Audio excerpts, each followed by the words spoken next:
Hey everyone, welcome back. In this video, I'll show you how to fix document export errors in 2026.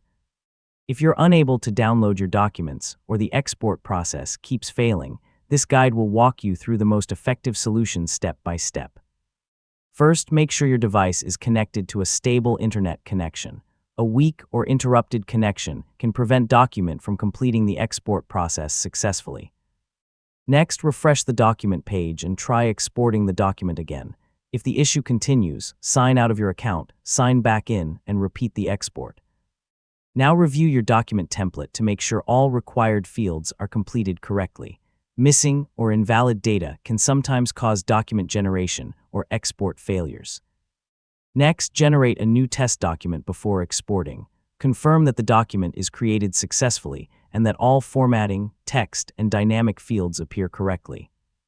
If you're using integrations such as Google Sheets, Make, Zapier, or the Documint API, verify that all connections are active and properly authorized. Reconnect any expired integrations if necessary.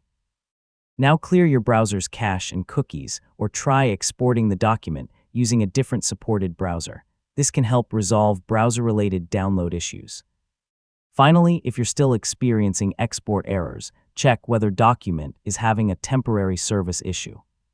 If the problem persists, contact Documint support and include the exact error message along with details about your template and export attempt. And that's it. You've successfully learned how to fix Documint export errors step by step. And don't forget to like, share, and subscribe for more helpful tutorials just like this.